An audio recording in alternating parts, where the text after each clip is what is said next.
the back. I guess if you were like starting over again, like say you were in your 20s Yes. right now. Yeah. I wish I what- was in my 20s. What strategy or how would you like decide what to go for, say in like the fintech sector? Great Would you question. go for blockchain or how long term? Here's the thing. When I was in my 20s and teens, it was obvious that the financial markets were a huge opportunity. So I geared my education towards finance. I ended up getting an MBA at Northwestern, which at the time was the #1 business school in the country. I think it's like 6th now, but bottom line, it was a very good school. I was very fortunate to get in there. And so I got my education in the exact area I wanted to. Then I got out of MBA school, and guess what? There was a recession. So what happened was I didn't get a job where I wanted to right away. So I had to bide my time as an analyst for a couple years before I was able to take a job what I really wanted to do, which was trading. So it shows you even there that like timing is so important. Like my timing was a little off. But because it was a little off, I just waited my time and then got in where I needed to go. So now to bring it forward to now, what would I do? I tell people there are 2 types of jobs in this country right now. There are jobs that computers tell you what to do and jobs that you tell computers what to do. You guys maybe have heard this thing because you guys are well advanced, but I talk to a lot of people that have never heard that. And it's very important to be in that latter category. You want to be in jobs that tell computers what to do.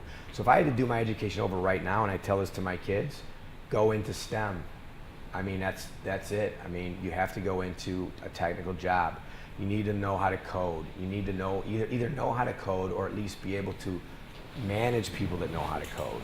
So, and even that means that you have to have a proficiency in coding. So yeah, I would completely change what I was doing because I was trained in skills that were great for that time. And technology changes so fast that look at this, a generation later, and I would totally change what education I would get. So that would be my answer. Anyone else? Yes. So what's the best way to keep the shares of your company? As an individual or open a holding company and do some things like this? Okay, well that's a legal question. You know, my companies are all LLCs, okay? So that has to do with more limiting liability. So where should you keep your shares? Well, eventually what you're gonna wanna do is you're gonna wanna put them in trust. Again, that's a legal question, and I'm gonna try to answer it as well as I can, but I'm not a lawyer. So it's not exactly my strong point. But what I do now that I'm a little bit older, is that I have my shares in a trust for my children. So it helps you to avoid some taxes. So that's the best way to do it. I don't know if I answered your question completely. If I didn't, ask more because. Yeah, so what I'm asking is, let's say you have your main company that generates all the revenues and the operational company. Right. And then you are the shareholder of this company. The sole shareholder? Sorry? The sole? It doesn't matter. Doesn't matter, okay. 60%, 20%, it doesn't matter. These shares of this company, you keep them in your own name as an individual, or you open a holding company, which you are the sole shareholder of that holding It'd be company? better to have the holding company. Okay. Yeah, because you really want to have, and this is a legal question again, you really want to have as little in your own name as possible, just for liability situations, and it also is more flexible. So you would want to put it in an LLC, and that's the way to do it. Okay. Okay, so LLC Is a limited liability corporation. But this way, holdings company incorporated? Are incorporated? Excuse me? Holdings companies are incorporated as LLC? Well, I understand LLCs, okay? Okay. And I will just tell you that if you are going to start a company, you'll want to have it be an LLC. And you can research why, and you can talk, and definitely the most important thing is get a good attorney, because you can make so many mistakes by just setting up the company wrong, and you definitely need to have a good attorney that understands corporate law and that type of thing. I have a very good one, and the thing is that you yourself will not be able to make that decision very well on your own. There are certain things in business, in anything, where you need others' expertise. And legally, especially, let's face it, you guys are entrepreneurs. You guys aren't lawyers, right? Does anybody have a law degree here? None, right? Okay, so use lawyers. Okay, yes. How do you think the Brexit will impact the financial markets? Way less than what they're telling you. Okay, let me tell you right now, the mainstream media loves to make that into a massive deal. What's going to eventually happen, and this is a great question, what is going to eventually happen is Britain is going to make a deal with the EU and they're going to move on.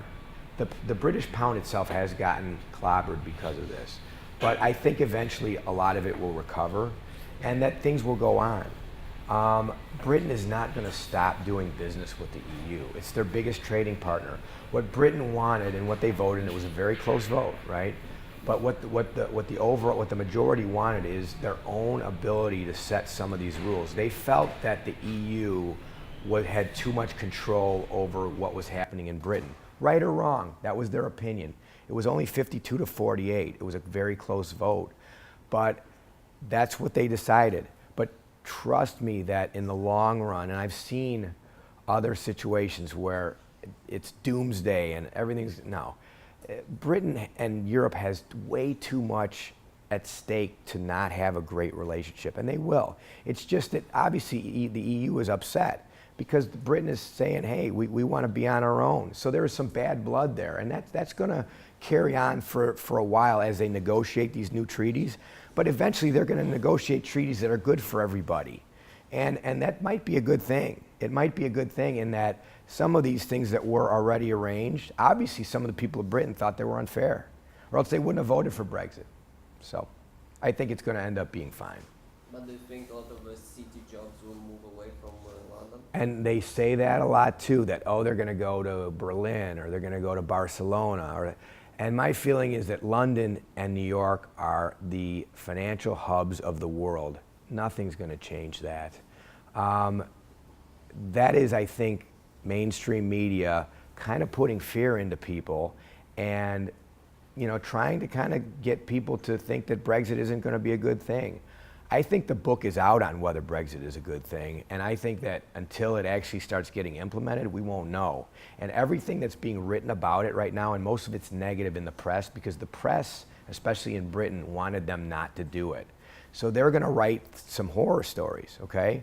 I would just say to you guys, caution you to not be too believing in some of these stories you hear, and wait to see what actually happens. Because again, it's in the best interest of both Britain and Europe to work things out. Maybe just work things out in a way that maybe both sides think is more fair. So I don't think it's necessarily as bad a thing as what people say. And jobs, particularly in London, they're not going anywhere. I mean, they are a financial hub, and it's not going to change. You know, just like New York. New York, it is what it is. So, yes. In your opinion, what's the best way to define the value of your company if you're selling shares to the investor? Okay. Well, I say in the book there's a model called the discounted cash flow model, and you can look it up in Google. Explaining it would take me like 10 hours, and I wouldn't do a good job of it. But basically what it does is it takes a look at the cash flows of your business and projects them out into the future, and then uses some kind of a discount rate to discount them back to present value. And that present value is the value of your firm. So the faster that your cash flows increase or grow, the more valuable your firm is going to be. If you are just a startup and you haven't launched yet, so you don't have any cash flow or revenue? Great question. You have to compare it to similar companies. That's really the only way. I mean, there's no scientific method because you don't have some of the things you need in order to value them using DCF. DCF is a great model for 99% of companies. But for startups that have no real cash flow, you really have to compare them in other ways, like number of users. That's a huge thing. Is it getting traction? Is it growing its number of users? That's why when you see companies like Twitter and even Facebook, they talk about user growth.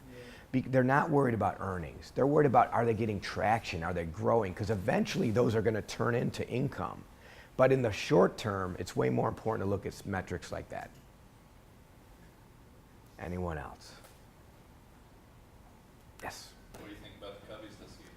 Okay, now I'm in the middle of a group of people from San Francisco, not from San Francisco, but here in San Francisco. First of all, you guys were fantastic, and we're lucky to win.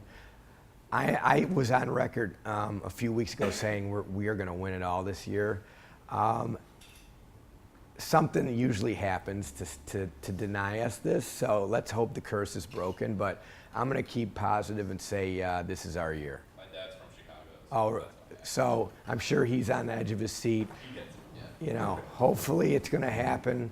I think that we have a whole lot of people in this country that, unless their team is in it, are rooting for the Cubs. Just to end this thing, it's been 108 years, guys. 108 years. I had an aunt die about 6 years ago. She was 99 years old, and she had never seen the Cubs win the World Series. She was the biggest Cub fan I ever met in my life, and she never saw them win. Imagine that. So, you know, I'm still in my 40s, hoping to see it a little bit younger than when I'm 99, because I don't know that I'm going to get there. So, anyway, it would be pretty cool. The only worry I have about the Cubs winning the World Series is that the world might end. So, you know, hopefully that won't be the case. But anyway, any other questions? All right, I'm going to leave my cards here for you guys. I don't know if I left enough. I left about 35. You guys are more than welcome to email me anytime.